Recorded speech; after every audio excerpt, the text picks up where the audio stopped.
warahmatullahi wabarakatuh. Baik, kami di sini akan menjelaskan aspek keperilakuan pada akuntansi pertanggungjawaban. Di sini ada latar belakang organisasi ini merupakan aktivitas yang dijalankan oleh beberapa orang, bahkan sekelompok orang. Nah, orang-orang yang di dalam organisasi ini memiliki banyak ide, banyak pengetahuan, bahkan pendapat yang berbeda.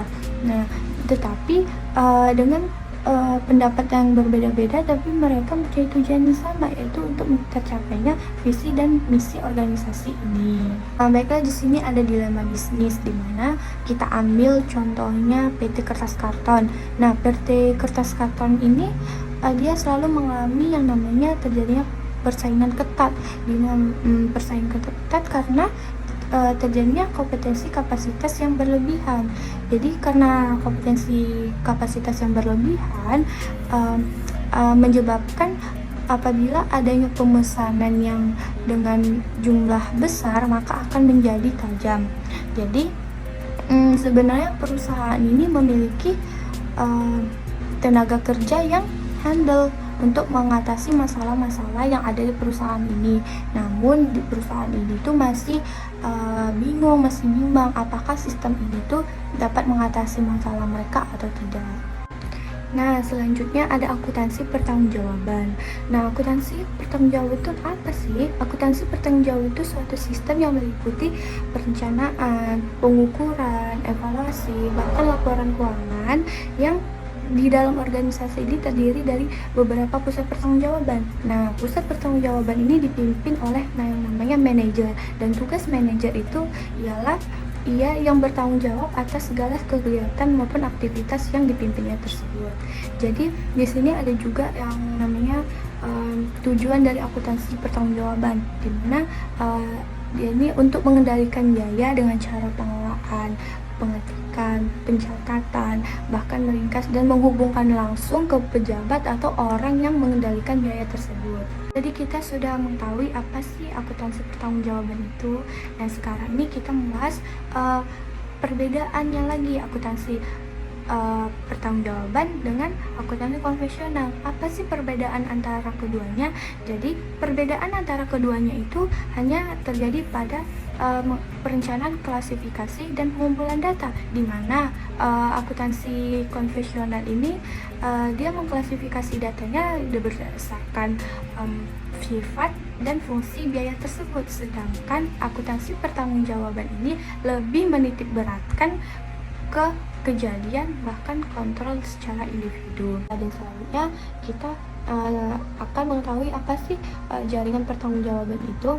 Nah, jadi struktur organisasi ini diharapkan mampu menjelaskan hubungan pusat-pusat pertanggungjawaban ini secara individu, secara jaringan organisasi, bahkan pertanggungjawaban ini secara ideal mampu menggambarkan bagaimana cara masing-masing setiap fungsi ini mampu mengolah input dan menghasilkan output yang jelas. Selanjutnya ini ada jenis-jenis pusat pertanggungjawaban. Nah, jenis-jenis pusat pertanggungjawaban ini sebagai kerangka kerja yang untuk mengukur kinerja manajernya. Jadi pusat-pusat pertanggungjawaban ini ada 4 jenis. Yang pertama pusat pendapatan, pusat biaya, pusat laba, dan pusat investasi. Nah, yang pertama itu pusat pendapatan, di mana pusat pendapatan ini hanya mengontrol pendapatan, tidak mengontrol manufaktur dari produk atau layanan yang untuk dijual. Dan yang kedua itu ada pusat biaya. Nah, pusat biaya ini manajernya itu yang bertanggung jawab atas aktivitas yang jelas, baik itu input maupun output.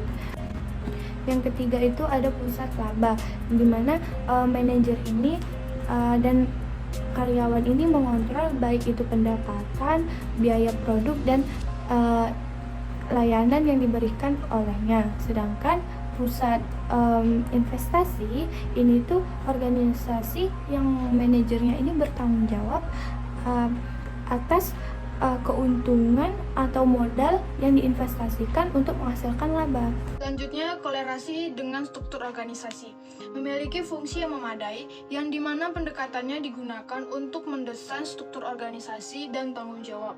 Nah, di dalam pendekatan ini dapat diklasifikasikan sebagai berikut. Yang pertama, struktur vertikal. Di dalam organisasi struktur vertikal dibagi sesuai fungsi utama. Tanggung jawab keseluruhan untuk fungsi produksi, penjualan, dan keuangan. Yang kedua, struktur horizontal. Setiap wakil direktur mengendalikan suatu pusat laba atau investasi daripada pusat pendapatan atau pusat biaya fungsional. Mereka bertanggung jawab atas produksi, penjualan, dan pendanaan. Yang ketiga, pemilihan struktur. Efisiensi penggunaan struktur bergantung pada berbagai faktor lingkungan. Jenis struktur yang dipilih akan mempengaruhi jaringan pusat pertanggungjawaban, yang pada gilirannya berfungsi sebagai suatu kerangka bagi arus dan kebutuhan pelaporan. Selanjutnya, penetapan pertanggungjawaban. Setelah memilih struktur organisasi yang ada, tugas krusial berikutnya adalah mengkonstruksi sistem pertanggungjawaban yang efisien dan efektif.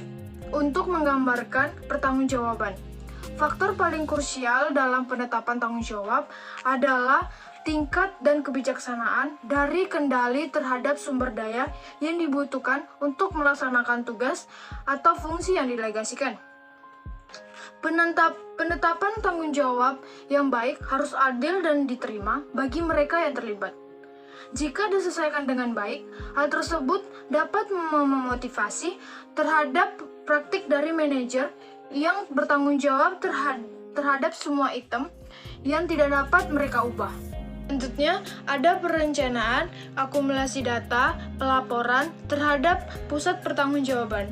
Yang pertama, ada anggaran pertanggungjawaban, di mana penyusunan anggaran yang membebankan target biaya dan pendapatan pada setiap segmen jaringan merupakan basis untuk mengevaluasi kinerja orang yang bertanggung jawab atas setiap organisasi.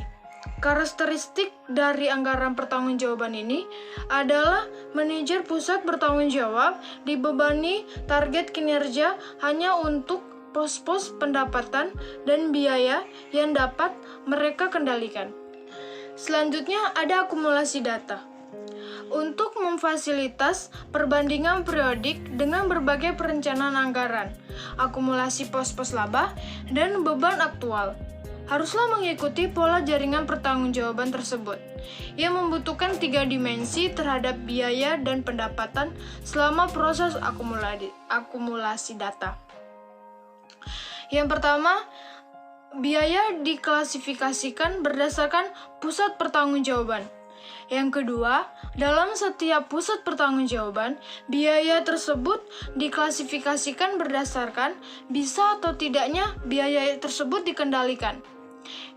Nah, yang ketiga, biaya tersebut diklasifikasikan berdasarkan jenis biaya atau pos-pos pelaporan seperti gaji, perlengkapan, bahan baku, dan sewa. Selanjutnya ada pelaporan pertanggungjawaban. Proses akhir dari hasil sistem akuntansi pertanggungjawaban adalah laporan pertanggungjawaban atau laporan kinerja secara periodik. Laporan-laporan ini merupakan media di mana biaya-biaya dikendalikan.